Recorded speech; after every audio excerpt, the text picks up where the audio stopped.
¿Cómo están todos ustedes? Bienvenidos a Agenda Mol TV de los miércoles. Vamos a estar profundizando en distintos temas que tienen que ver en esta oportunidad con salud mental a propósito de los anuncios y las reflexiones que hizo el presidente Gabriel Boric en su cuenta pública y en un contexto país donde las alarmas ya están encendidas y se están haciendo diversas cosas para poder enfrentarlo y ayudar a tantas personas. Para esta conversación nos acompaña Vania Martínez, psiquiatra infantil y adolescente, académica de la Universidad de Chile, directora del Núcleo Milenio para mejorar la salud mental de adolescentes y jóvenes. Vania, bienvenida a MOL TV, ¿cómo está tanto tiempo?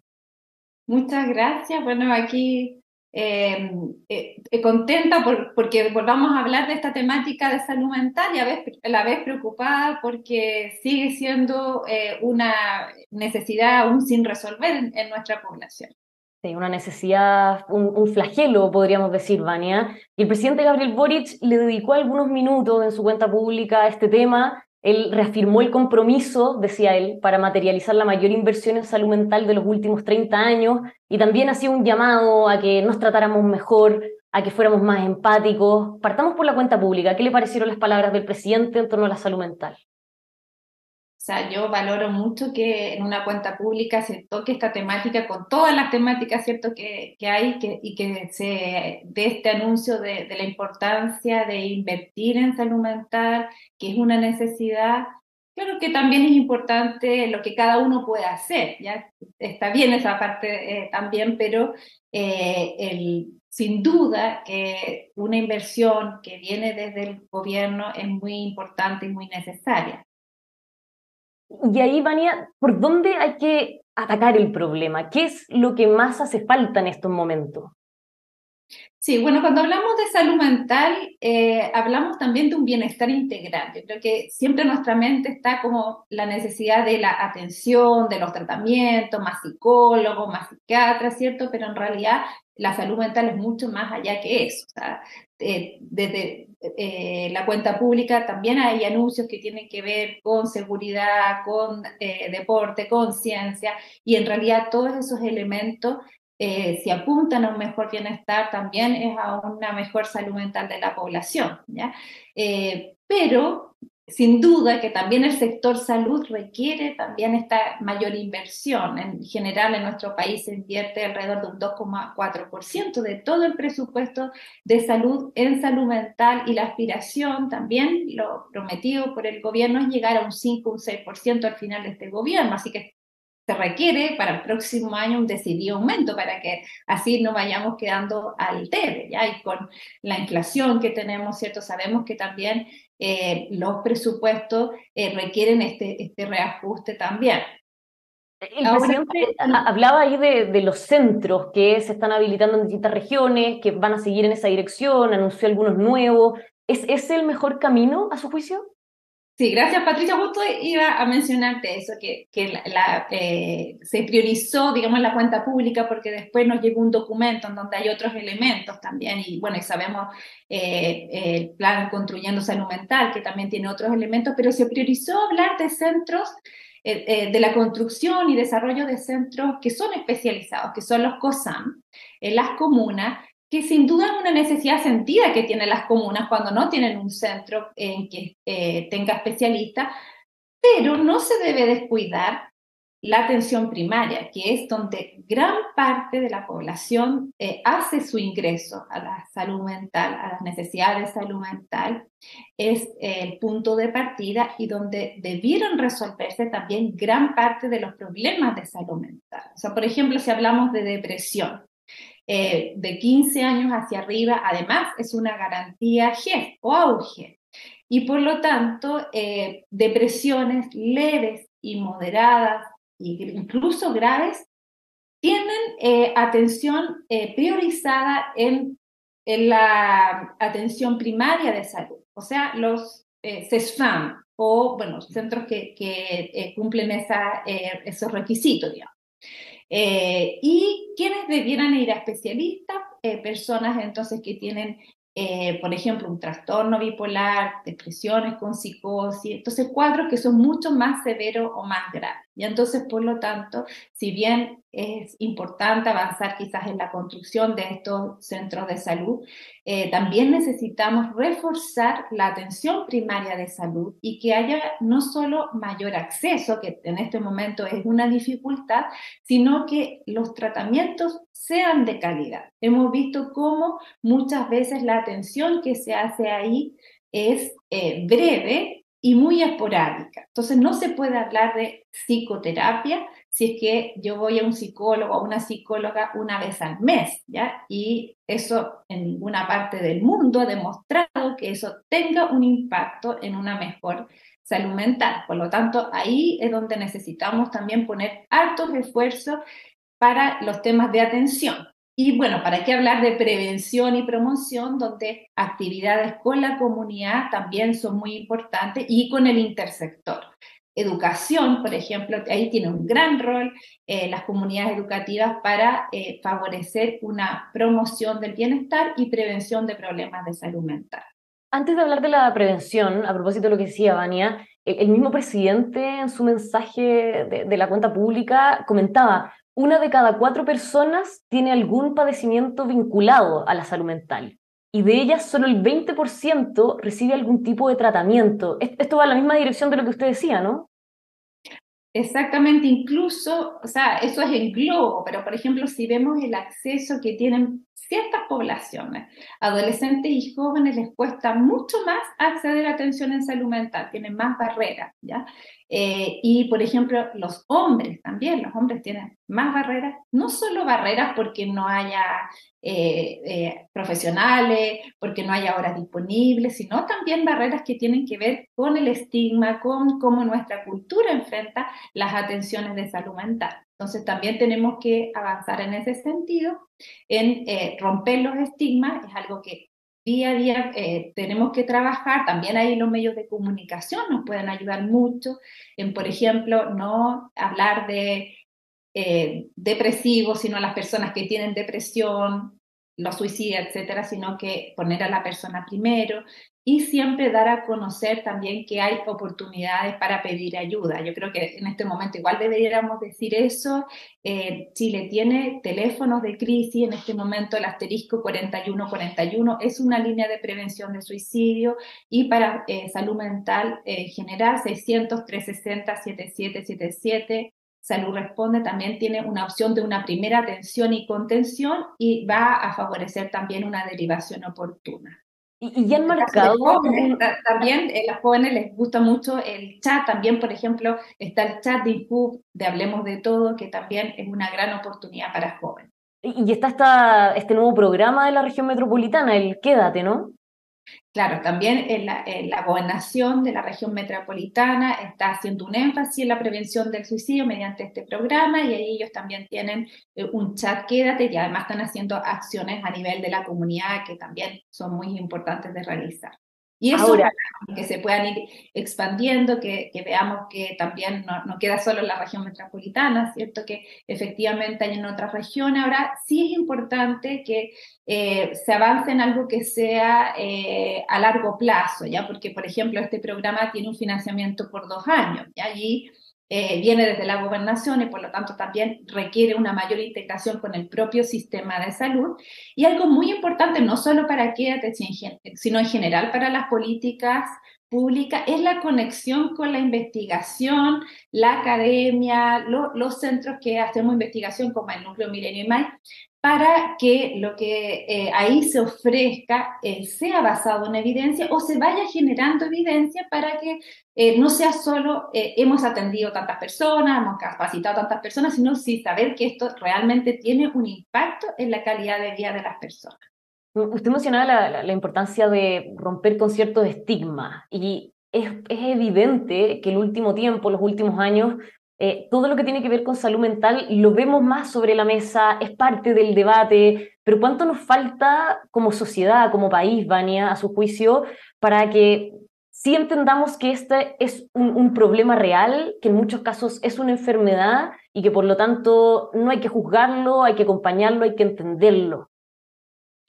Sí, bueno, sí, como lo dijo el presidente, 1 de cada 4 personas tiene alguna necesidad de salud mental, no es algo infrecuente y probablemente en nuestro hogar, en nuestra familia, las personas más cercanas conocemos de esa necesidad o nosotros mismos hemos tenido alguna de esas necesidades, así que no debiera ser algo tan extraño, ¿cierto? Nos ayuda también que personas conocidas, famosas, celebridades, digan que tienen problemas de salud mental, que están en tratamiento y eso les ha servido, o que van a buscar un tratamiento. Ya, por ejemplo, recientemente un cantante, ¿cierto? Alejandro Sanz, Alejandro Sanz, sí. claro, en nuestro país, hace poco Jean-Philippe Creton también nos acompañó en el lanzamiento de un libro acerca de la depresión y ese testimonio de estas personas es muy valioso, ¿ya? Ahora, en redes sociales yo he visto los comentarios que pone abajo la gente y hay comentarios muy, muy estigmatizantes y por lo tanto ahí vemos cómo todavía tenemos que seguir avanzando de que alguien que tiene problemas de salud mental, el mismo presidente de la República, no sea eso un motivo ni de burla, ni de chiste, ¿cierto? Porque es una enfermedad como cualquier otra y además podemos acceder a tratamientos que van a tener buenos resultados mientras antes consultemos. De hecho, una de las grandes barreras que nosotros hemos encontrado en nuestro estudio en población universitaria es que las personas pensaban que se las podían arreglar por sí mismos, entonces retardan la consulta, ya esperan a estar como muy mal para poder consultar y hubiera sido preferible consultar antes porque siempre actuar más tempranamente va a tener mejores resultados y más rápido. Hablábamos de la importancia de la prevención y usted se dedica especialmente a todo lo que tiene que ver con jóvenes, adolescentes. ¿Qué opinión tiene, qué balance hace de lo que están haciendo, por ejemplo, las universidades en esta materia? Bueno, las universidades también tienen este desafío ahí en sus pendientes, digamos, ya hay acciones, por ejemplo, las universidades del Estado están agrupadas en la red de salud digital que tiene un componente importante en salud mental y que va a dar origen a un programa en común para la Universidad del Estado. También hay universidades del CRUCH que están agrupadas en un programa que es de convivencia y salud mental y también ahí están haciendo acciones. El mismo Ministerio de Educación a través de su Subsecretaría de Educación Superior también está pensando este tema, bueno, y más allá de las universidades, también tenemos los centros de formación técnica, los institutos profesionales, que también tienen su desafío en temáticas de salud mental y tienen puesto el foco en prevención y promoción. Ya muy importante aquí son cosas que quizás la han escuchado mucho la población, pero que nos cuesta poner en práctica como los hábitos de vida saludable, tanto en el sueño como en la alimentación, la actividad física, no automedicarse, alcohol y drogas son problemas para la salud mental, la convivencia, el sentido de pertenencia, las redes de apoyo son factores protectores, entonces ahí hay grandes oportunidades. Desde el Núcleo Milenio Mai estamos llevando a cabo una iniciativa que tiene como lema "En la U vamos juntos" y queremos dar ese mensaje que no nadie se va a quedar solo ni sola, tenemos que ir contigo, tenemos una aplicación de celulares que es gratuita, todos la pueden descargar, se llama Cuida tu Ánimo, especialmente para adolescentes y jóvenes que pueden acompañarse de un tratamiento, pero también para prevenir. Así que ahí, bueno, no solamente nos hemos quedado en diagnóstico, sino que estamos avanzando en lo que se puede hacer. Bueno, uno quizás viéndolo desde fuera, y esto se lo comento desde la completa ignorancia, se pregunta si lo que estamos viendo, los problemas de salud mental, las alarmas que se han encendido, sobre todo en adolescentes, Vania, son un efecto, una consecuencia de los últimos años que nos han tocado vivir como sociedad, entre pandemia, años muy difíciles que le tocaron enfrentar teniendo una edad joven, o sea, quizás sin las herramientas suficientes para poder haber vivido ese encierro en años claves del crecimiento además, o es una situación que se viene dando desde siempre, solo que ahora le estamos poniendo atención. ¿Cómo lo ve usted? Claro, desde luego que es además un fenómeno que es global, no solo de nuestro país, ¿ya? Y entonces investigaciones internacionales, grupos de trabajo, vemos cómo transversalmente se está visibilizando la temática de salud mental de adolescentes y jóvenes como una prioridad y en algunos países lo han tomado como una prioridad nacional. Lo más grave es el riesgo suicida, ¿ya? Pero podemos llegar mucho antes detectando señales de alerta y de riesgo. Entonces, en Chile además, bueno, nos falta también, hay algo que deberíamos avanzar también en tener la posibilidad de hacer estudios de prevalencia. Esto significa en la comunidad hacer evaluaciones de salud mental, no solo la gente que llega a consultar para ver cómo vamos y ir monitorizando esto. Se hizo un estudio ya décadas anteriores a cargo del doctor Benjamín Vicente, la Universidad de Concepción, la doctora Flora de la Barra, la Universidad de Chile, y tenemos esos datos de prevalencia, pero que no sabemos cómo es ahora. Eso fue antes de estallido social, antes de pandemia, antes de que las redes sociales tengan el impacto que están teniendo ahora, ¿ya? Por ejemplo, yo no fui formada ni en el pregrado ni en el posgrado para cómo actuar frente a la ecoansiedad, la ansiedad que está provocando la crisis Crisis climática. climática. Mm. Claro, hay muchos jóvenes. Tampoco cómo lidiar con el tema de las funas o el ciberbullying. Son elementos que ya vienen desde ciertos años, pero que son nuevos y que necesitamos entonces también adelantarnos a que esto sea aún peor. En este O sea, momento. ha sido de todo un poco, podríamos decir, una especie de tormenta perfecta.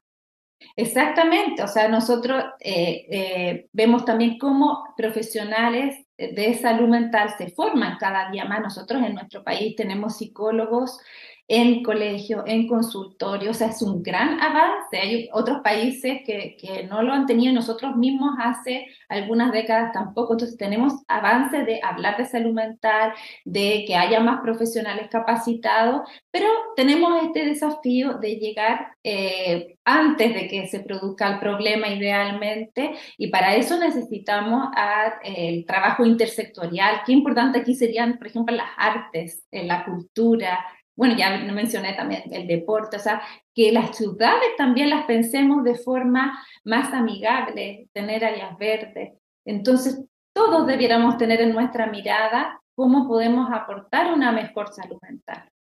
¿Y cómo está la salud mental de los profesionales que tienen que apoyar en salud mental, Vania? Los psicólogos, los psiquiatras, ¿cuál es su estado hoy? Los profesores, las profesoras, las familias también, pero efectivamente las personas adultas también están bastante estresadas, ¿ya?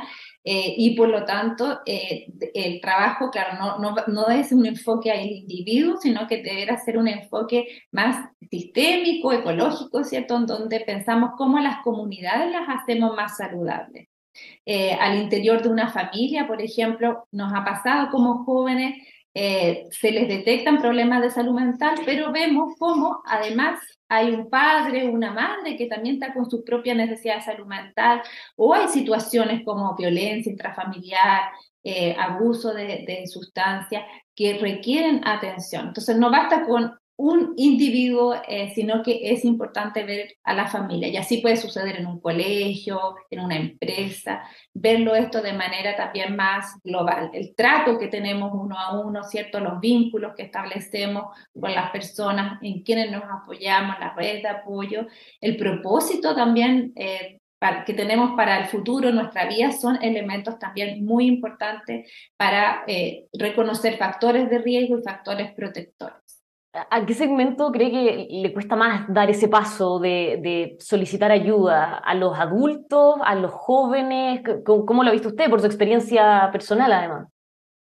Claro, a ver, en estos estudios que hemos hecho, los jóvenes nos empiezan a decir cómo cuando comentan que tienen alguna dificultad de salud mental, sus padres le dicen, ya, está bien, anda a consultar, pero los abuelos les han dicho, pero ¿cómo? Eso no existía en mi época. Entonces, efectivamente, a través de las generaciones es probable que el grupo de adolescentes y jóvenes esté más abierto a pedir ayuda, ¿ya? Pero cuando vamos así más al uno a uno, vemos cómo a esa persona igual le cuesta, aunque sea una persona joven y haya sido más socializada en temática de salud mental, le cuesta tomar ese paso de reconocer que tiene que pedir ayuda, y sobre todo el grupo de hombres, ¿ya? Tenemos Por esto de los estigmas que comentábamos. por el estigma, por nuestra también socialización, y ahí tenemos que trabajar harto los estereotipos de género de los hombres como personas que no pueden pedir ayuda, se las tienen que arreglar por sí mismas.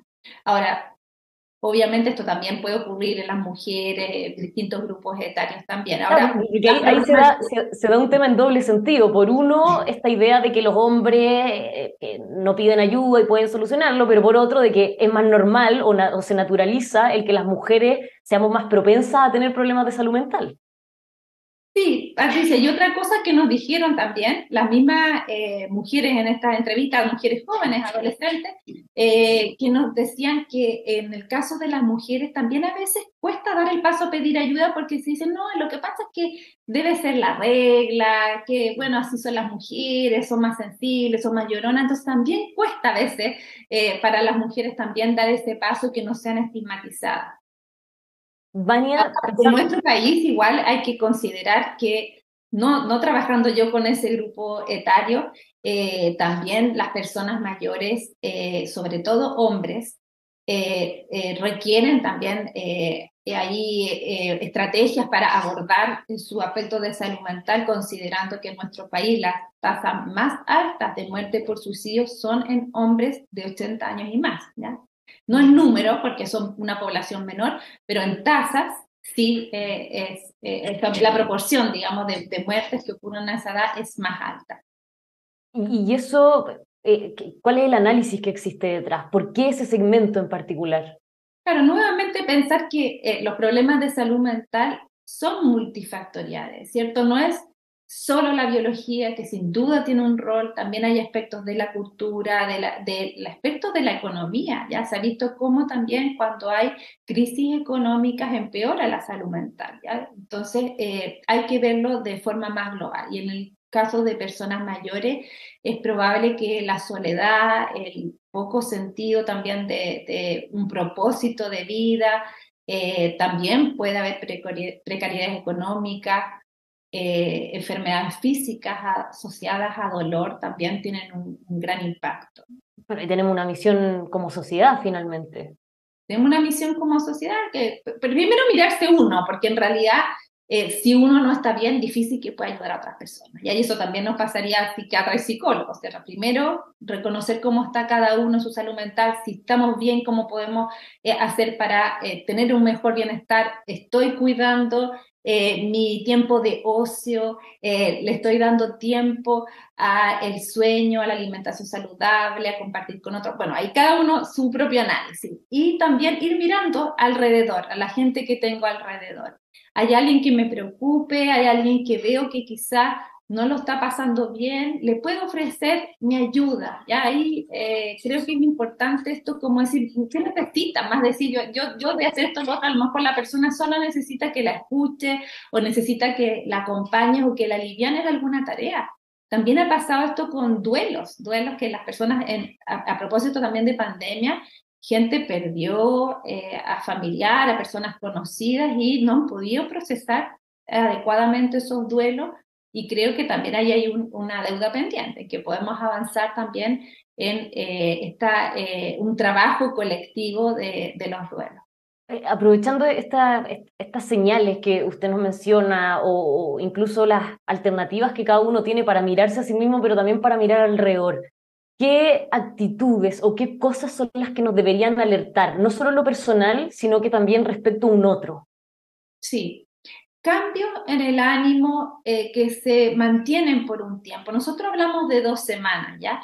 Eh, eh, pero incluso, obviamente, cuesta mucho más darse cuenta, a veces pasa más periodo, pero ya con 2 semanas alguien que cambia su estado de ánimo, que tiene poco energía, ya no tiene ganas de hacer cosas, está muy cansado, cansada, tiene cambios en el sueño, ya sea que le está con insomnio o que le está dando mucho sueño en el día, cambios en el apetito, puede ser poco apetito, mucho apetito, más irritables también puede ser, y en cualquier momento, para esto no hay que esperar 2 semanas, que una persona esté pensando en querer morirse, en atentar contra su propia vida. Eso es importante como una señal para poder pedir ayuda. No pensar en el mito que alguna gente dice, bueno, esta persona está llamando la atención porque dijo que se quería morir. No, hay una señal de alerta directa, y por lo tanto, acuérdense del teléfono de crisis, asterisco 4141,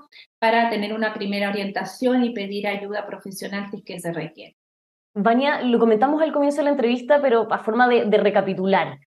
Pensando en cómo abordamos los problemas de salud mental desde el punto de vista de las políticas públicas, ¿qué es lo más urgente que tenemos que hacer ahora? Y a propósito de los anuncios del presidente, ¿qué otras medidas sumaría usted?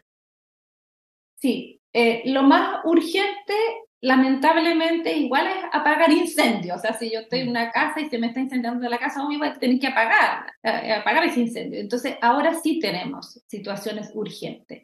Una de las grandes urgencias que tenemos en este momento es que hay gente que necesita atención inmediata y le está costando acceder a esa atención. Por lo tanto, tenemos que reforzar eso. Para eso se requieren recursos económicos y poner a disposición entonces esa energía, sobre todo en la atención primaria de salud, que es donde va a entrar la mayor parte de la población a su primera atención, y que incluso se va a poder resolver gran parte de la atención si lo hacemos con atención de calidad.